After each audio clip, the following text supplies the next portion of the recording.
Welcome to Inside the Set with Set Decor.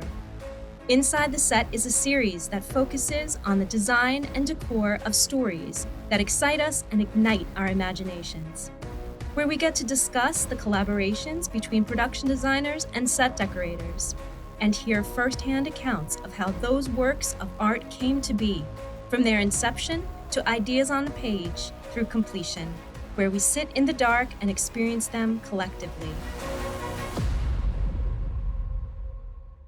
Welcome to Inside the Set with Set Decor. I'm Birt SDSA.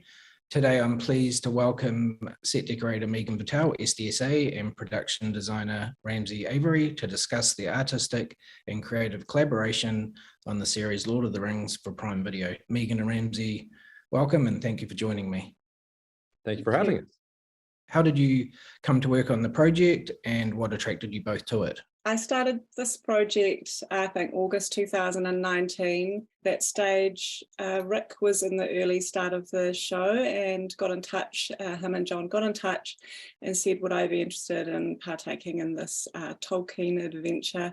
And of course, I leapt at the opportunity. It's very exciting, creating all these different worlds. And then wonderfully, Ramsey came on board a few months later, and that's when it really kicked off. I've been a fan of Tolkien since I was a kid. I was amazed at the opportunity to get to go to New Zealand, and that was a fantastic opportunity. And had several conversations with the showrunners and knew one of the executive producers from previous projects, Lindsay Weber. All that was great, and it was very excited to come and meet a whole bunch of new people and get going. My next question, Ramsey, is for you. What were your initial conversations like with the director, and what were the guiding visual principles for the series? The showrunners had a couple, I can't remember the exact number of notes that they gave to me right off the bat, but several of them were, it needed to be in camera. They wanted to do as very little visual effects as they possibly could. Anywhere that it could be real, it should be real. It should feel lived in, it should feel honest. It's definitely fantasy. But when you read Tolkien, like sometimes you know what everybody had for breakfast. So they wanted to have that level of specificity to the world building that was something that could really exist, that it wasn't all just high fantasy, but that it felt like it's a very grounded world within the framework of Tolkien. And then probably the other third really important thing, well, there's four. The third thing was that every culture had to be unique and visually distinct. They wanted it to be, as they were described it, is that if seeing somebody else watch the show, they'd be able to know exactly where they were in the world. Since we had to go to so many different places, they wanted to develop very clear visual vocabulary for each space. And then the last thing is that we were very short on time, and the budget for everything that you've heard about the budget was actually, for the scope of the project, quite constrained. And so they were very key that I stuck within the schedule and within the budget. In a TV series, you're working with multi-directors. How do you give each director what they want, but then kind of keep the overall consideration of the project kind of in check? So we had tone meetings, and basically J.R.R. was brought in, and the showrunners and Megan and the art directors and props were all brought in costumes and visual effects, because they were a big component of it, especially makeup. Then everybody in the showrunners would sit down and say, here's the tone we're looking for. And there's a combination of, we had done in the art department some mood boards. Kate Howley, the costume designer, had done some mood boards. There were moments along the way that Megan and her department did some mood boards, so we'd bring those in. And we'd discuss through all of that in terms of what it was that we were really trying to aim for. And that helped get everybody on board. Wayne Yip came in to do Numenor. And so he and I had a lot of discussions about Numenor. And again, it was a similar process, trying to figure out what the components of things that he wanted to do and how that fed into what the showrunners wanted to do. And then when Charlotte came in, by that point, most of the world had been established. So really with her, it was just trying to make sure that we were giving her the specifics of what she needed, particularly for all those big battle sequences. Did you have any references or influences that you'd like to talk about that you used for the series? Because we had such distinct cultures and worlds that really had to feel very different from each other, we created these mood boards, and a lot of the influences we drew on were very specific. Some, for example, Ramsey really liked the Latin language, ancient Celtic symbolisms and carving, and that kind of wove its way into the Elven world. I would say a lot of kind of Byzantine and Minoan influence came into Numenor, and you'll see that in the war work and the detail and the mosaics and patterning. A lot of these cultures were at the kind of pinnacle of their civilization and manufacturing. So yeah, we got to dive deep into some ancient cultures and really pull from that, which was super fun and really exciting. You can definitely see that in the series when you watch it, all the details for each of the different tribes or the different groups of people in the different worlds. Did you guys use much historic reference that you based sets like that on? There was a lot of that. The story of Numenor is that by the time we see it in our series, it's already been around for thousands of years. So we really tried to look for how we could layer that sensibility of time and shift and change. We looked into a lot of various kind of ancient cultures within our world. Megan already talked about looking at kind of Minoan and Romanesque and Byzantine. There's a letter that Tolkien wrote to a friend where he said he had just gotten back from Venice. So that gave us a really kind of an idea of how it should be rich and opulent and have this great sense of history to it. Numenor was created for humans, but they were guided by the elves. The original architecture of Numenor is elvish because that's who had architecture. The men didn't have architecture. So the elves helped them develop. Over time, the story Tolkien creates is that the men start to resent the elves and what the elves represent in terms of their immortality. So they moved further and further away from elvish design. So we have that kind of Latin, almost Art Nouveau and kind of Gothic sensibility and very kind of ornate, which then moves into much more structural and hard and geometric form language. I think you definitely delivered that. When I was watching that opening scene of the big oriental sails on the ship coming into the city, I definitely felt like last year when I was coming into Venice. I mean, it's exactly the same feel. Tell us about the ship and the design of the ship. That took a lot of work because almost everything we did initially just looked like a pirate ship, and so it was trying to figure out how to make it look like it was saleable, that it was unique. It was a fantasy ship, but still felt practical. One night I kind of was struggling with all of that, and I was looking at some other references, and I ran across the crown that Aragorn wears in Return of the King. And it's got this shape on the top that I'd always kind of interpreted as eagle wings. And I went, wait, those could be sails. Like they're honoring their Numenorian forebears, the 7 ships that saved them from the sinking of Numenor. They reference those sails in their crown. So that kind of gave us the shape. And then looking at some Phoenician ancient ship shapes to figure out how that scorpion tail on the prow and how all that worked.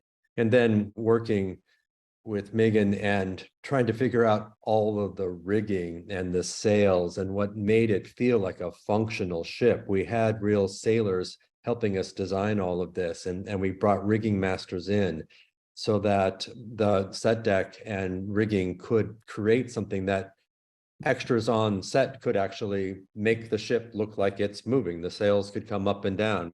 So the next question, Megan, was for you. Something I noticed throughout the project is the beautiful handmade designed lighting. So my next question was about your collaboration with the DP. Obviously, it began in the Harfoot world, trying to build these lanterns, which, are going to be very close up and forefront in the frame. And those needed to obviously reflect the culture of the Harfoots, which is handmade, hand woven, taken from nature. So they needed to look like hand spun silk, and each one was individually made. And so it was really just a conversation where we would build them. And then as we do, we would, with our practical lighting team, do camera tests and experiment with how they worked and how the silk hit the skin and how many layers of silk we needed to put in. Some of them had double layers depending on the actor and their skin tone. And obviously they needed to also look like they were powered by fireflies. So they sort of had to have this sort of moving, beautiful interior light in them. As we progressed into the worlds, obviously each language had to come through into the lighting, and Numenor, being the city of sun and light, needed a lot of lamps, and we walked through all the streets and all these worlds, bringing in a lot of that sort of Venetian inspiration. I think Ramsey was really keen to make sure that we kept this fresh language, that we didn't look too derivative of anything, and the showrunners wanted everything in the set to be original as well. So at that point, that was really fun. We sort of designed these gorgeous lanterns for that set and went back to the Moroccan buyer and said, can you find someone that can make these for us? Those are definitely a visual lantern highlight. Obviously using the different forms like the mica and the glass, hand-blown glass for the light transmission. So yeah, that was really fun. I'm just seeing some images in front of me from Khazad-dûm. So those, you know, that language from that world, the Dwarvens, is sort of stout and angular, and everything had to look like it was powered by flame and fire, was cast from metal using heavy jewels. The lanterns that we had in Durin's home, they were a big build, super complicated, but it really paid off. I thought they looked beautiful. And of course, please remember, we had to do them in scale as well, so 2 sizes. Those lanterns in Durin's house, I originally wanted great big open flame braziers, and Oscar said he has to have something that projects light. It needs to have something where we can hide a light source in it. And Megan and her team came up with these, and they are the most remarkable fixtures, and they're made to look as though they're heavy onyx lenses and lit inside with oil, and we had a little bit of smoke coming out of them. It just was a remarkable bit of design. How do you manage to come up with new and innovative ideas for the sets when there's already such a historical kind of reference? How do you go about coming up with something new but still staying true to what the Tolkien story is? Clearly, the movies have a very strong visual language, and everybody recognizes that visual language, but it's 3,000 years in our future, in our time frame. So it can't be that, and there's reasons why it shouldn't be that. I mean, we see Khazad-dûm as Moria that's destroyed, and it's also been destroyed because Tolkien tells us that the dwarves dug too greedily. That implies that architecture we're seeing in those movies is much grander and grandiose and self-important than we would want to see in our age. In the architecture and the shapes of it, everywhere you go, it's never like completely carved out. There's always exposed real stone everywhere. And Megan and her team came up with these brilliant pieces of furniture where they did things that felt like they were either heavy iron, or the dwarves really shouldn't use wood. It's a whole deep mythological thing I don't need to get into. But Megan came up with this idea of using petrified wood. So some of the furniture is stone wood, which is just beautiful. And her team executed it brilliantly. And the painting was wonderful on that. And it took a lot of illustration, a lot of research, a lot of illustrations, a lot of talking. In the art department server, there's 17,000 pieces of approved art. That means that we were generating over 2 years, roughly 30 pieces of approved art a day.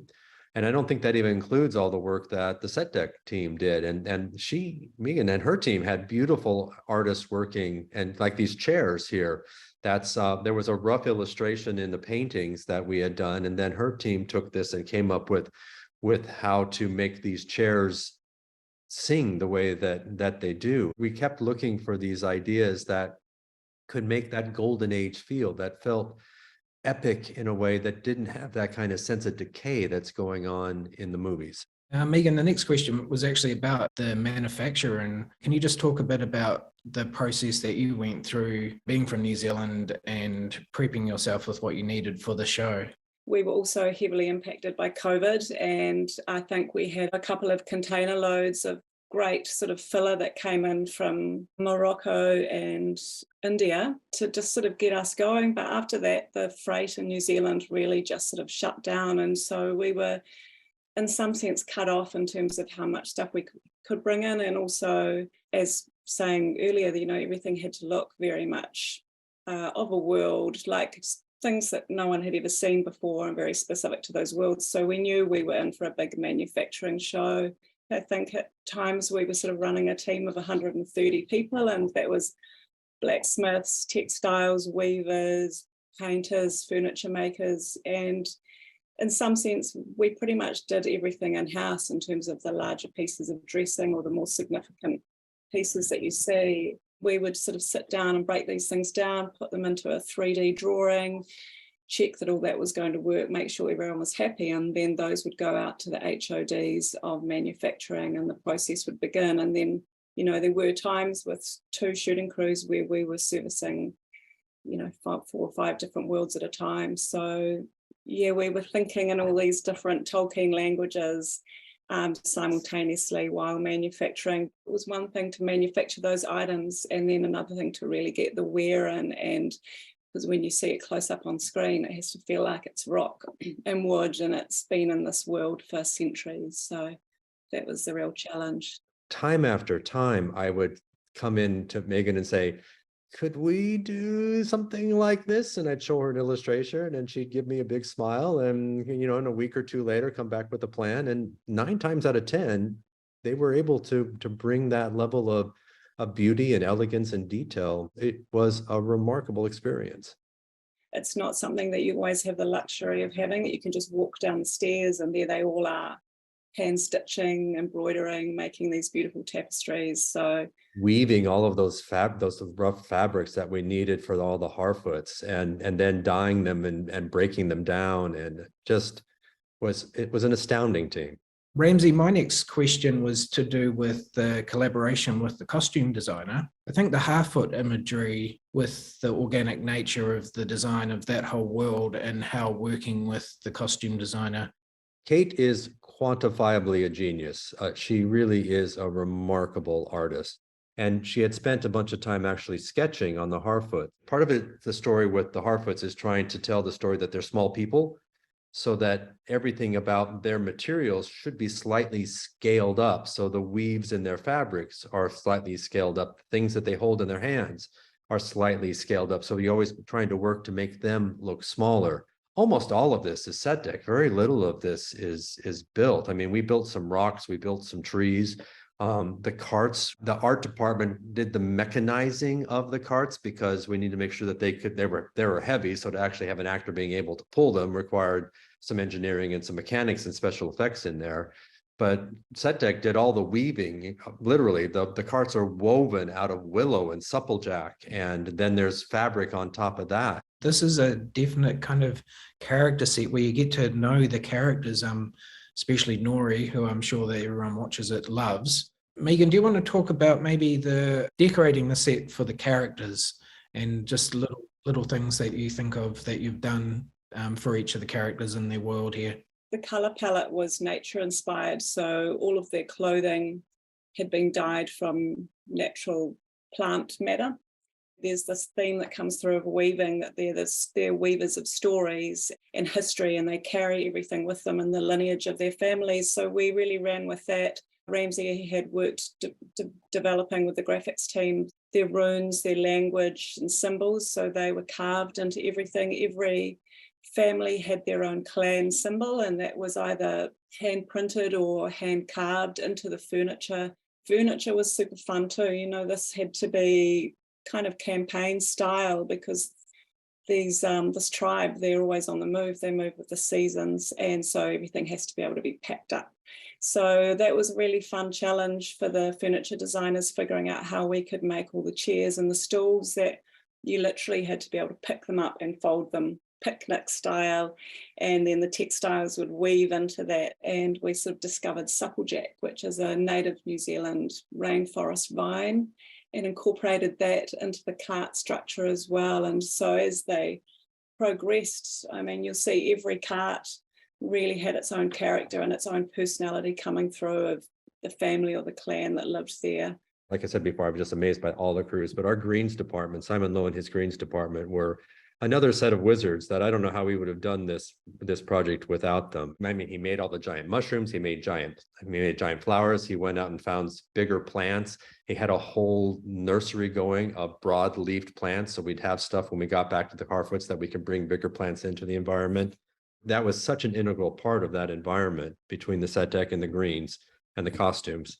Oh, Megan, I wanted to talk about the forge. Do you want to talk about the design and the decoration of the forge where they forged the rings? Really enjoyed that scene, the anvil, the mechanical kind of elements that went into it.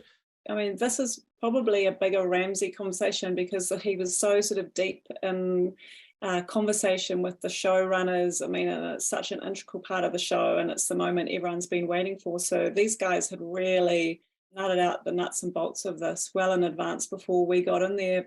Couple of things guided all of that Arigian design. One, it is Elvish, but we wanted it to be different from Linden because Celebrimbor is a bit of a renegade, and he's got a bit of arrogance about him. And so looking for something that felt more kind of heading toward that, making a statement kind of architecture and design versus Linden, which was all meant to be kind of integrated into the forests.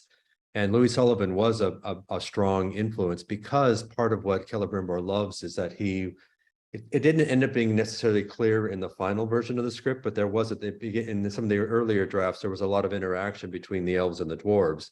So there's actually kind of that dwarven geometry woven into the kind of Gothic and Art Nouveau Elvish language. The biggest thing was, how do you forge a ring? Well, you don't really actually forge a ring. Rings are cast, they're not forged.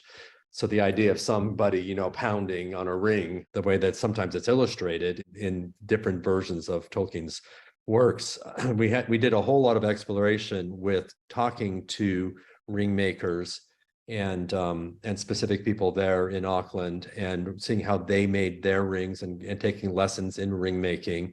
And then starting to figure out what the parts and the pieces were of that process. And then the showrunners wanted something that still felt magical and wasn't quite what you'd normally expect.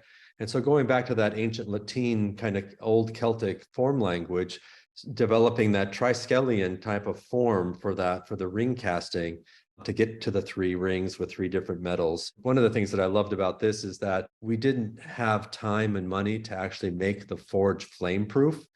So there really is no flame in this set.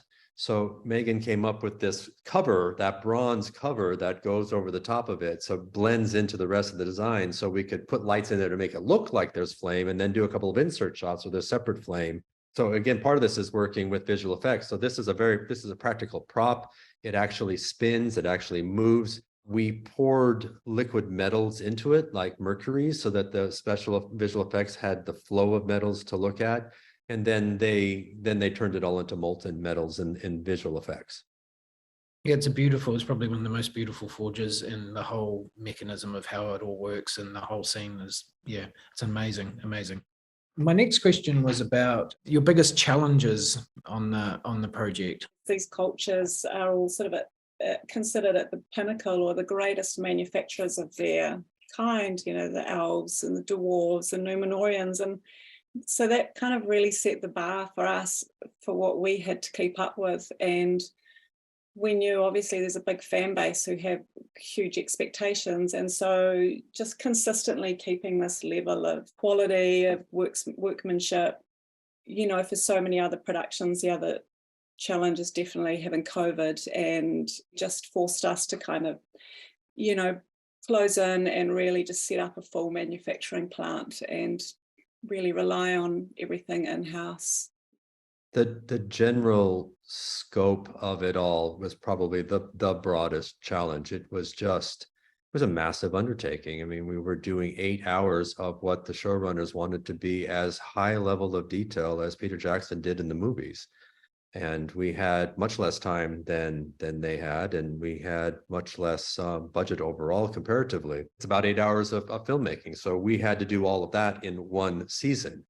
And on top of all of that, because of the COVID of it all, the whole schedule did get messed up, and we ended up, it wasn't blocks the way a normal TV show would be done in blocks. We were doing 2 blocks at the same time, plus second unit. And sometimes second unit was in 2 blocks. So we could have up to 4 units shooting on a day, spread miles apart, 30 miles, 60 miles apart from each other, and trying to support all of that at the same time and plan for all of that. The sheer magnitude of the complexity of it was probably the single most biggest challenge. I mean, individual things were tricky. Trying to figure out how to forge a ring was tricky. Trying to build a city for Numenor that could look like a city and be in camera. And that's 5 acres of scenery that had to be lit and dressed and special effects integrated into it for more flame work. And water and all of that, and boats that actually float in the water. I didn't really sleep much for 2 years, but it just, again, the crews were just so fantastic, from the art department to the management and the artists in set deck and props and the weapons makers. It's just everybody's involvement and passion for it got it all done. But it was complicated. I was hearing about it all the time I don't know if I was in New Zealand, I think I was outside of New Zealand, but people telling me and talking about it. And I was just thinking, oh, this is so big.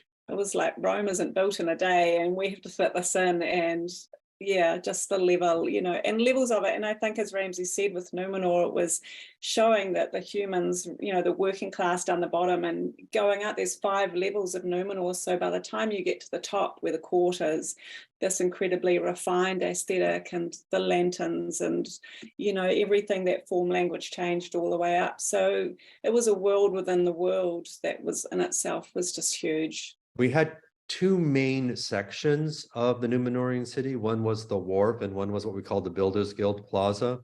And both of them had to be changed multiple times for things. So the wharf we turned into the cantina, and the idea of the cantina is that it's up on a bridge 300 feet above the bay. So changing the lighting and the decorating, this area was actually the same set as the cantina, just redressed with some different pieces of scenery. The Hall of Lore, the big library set, and the dungeon, and actually Celebrimbor's Forge are all the same set. They have been rejiggered, repainted, redressed to be entirely different environments, but they are the same set. So yeah, we did quite a bit of reworking things to be able to deal with our stage space and to deal with our budgets and deal with our time. Yeah, Megan, I actually really liked how all the scrolls were displayed in that library. I think that was executed really well. I've been looking into some of that library sort of stuff this week for the job I'm on. I saw your library and I was like, wow, yeah, that's really cool. Next question was about your favorite sets. Your favorite sets and your special moments that you had on the job. For me, my favorites are, I think, one real strong visual highlight in the show is the Elven Banquet. It's sort of a real set deck celebration with the incredible jewelry like lanterns hanging above the table. And then the table itself, which Wayne really wanted this sort of really unique stone, didn't he, Ramsey, that was sort of like nothing we'd seen before. And so really for the paint department to really work that, to get that to the level and make it feel real. And of course, the furniture and the chairs that are all made by the master joiners out of wood, and the level of detail, bringing the reverence for nature that elves have into all of those pieces. And we also designed most of the tableware and plates and glasses as well in that set, just because we felt like it really was an extension of everything else that was in there, and we wanted to tie it into the lanterns. In particular, going into fine detail, the goblets were just such a joy to design and have made. Again, sort of, Ramsey and the showrunner really wanted to see this nature and that detail, and so these goblets are like vines coiling up around hand-blown glass sort of vessels within there. It was so much fun. I loved that. And I think my other set that I really loved was the Disa and Durin's home, just those strong forms and the craftsmanship that went into everything, the lanterns, the rock, the stone, and again, all the tableware that we made, and, casting out of real metal to make sure we got the look and that worn, raw ingredients that kind of came into their world. So Durin's home, love it. Yeah. I love the ship just was amazed to be able to build a ship, you know, and to be able to get something that we could engineer to fit on gimbals. And I mean, the moment when we've got real sailors as extras and they're in Kate's great costumes and it's got all that rigging in place and the ship starts to move and the water cannons go on the ship, it was just like, wow, it's just like, that's wow. It's like speechless. The other set that I really liked, you know, the script comes in dungeon. So you got to do a dungeon in Numenor. I'm like, oh my God, I do not want to do another deep, dank, dark stone dungeon. We've seen 8 million medieval dungeons. So what can we do? And I got to thinking about how we could embed some storytelling and some Tolkien history and tell about the Numenorians and about how the way the Numenorians are moving away from the elves. And so I came up with this idea that it would be the basis of an old seminary where they used to worship the gods, because they no longer worship the gods in Numenor. So how could we tell that story without telling that story? So I put them in this abandoned seminary where they had just turned some of the students' cells into holding areas. So there was this idea of trying to get this deep storytelling of how the Numenorians no longer worship the elves, but worship the gods, but here are the places of the gods. It's been repurposed. And then to also bring in the sense of the sea. So we made it a shrine to Uinen, who's one of the goddesses of the ocean. So there's all this old mural work that's fading and decaying of seaweed, because Uinen means seaweed in Elvish. And so you've got all the seaweed on the walls painted in, and you've got this giant statue of this empty, abandoned, kind of rotting fountain, and then the cells built into all of that. So in a scene which isn't about the history of Numenor, we were able to get all of that beats of storytelling in a place that had all that storytelling, but still was really lovely and lit beautifully and shot beautifully. And I felt like that's really what I was trying to get to. And have all of us working toward that depth of detail and that depth of storytelling to really honor what it was that Tolkien brought to making his world. You definitely notice all the stories and all the carving and the tapestry and all that stuff. You notice it. The establishing shots had big impact. You knew where you were, and then you're straight into all the detail. And it's really great. The next question was not so much about the job, but just about any tips that you'd have for new decorators and new production designers in the industry coming into the industry. Obviously it depends on the type of job you're doing, but I think for me, I would recommend communicating a lot, making sure that you're really clear on what everyone wants, having as many meetings as you possibly can. For me, it's about having a strong team of people that you get on with really well, because you're going to be with those people a lot.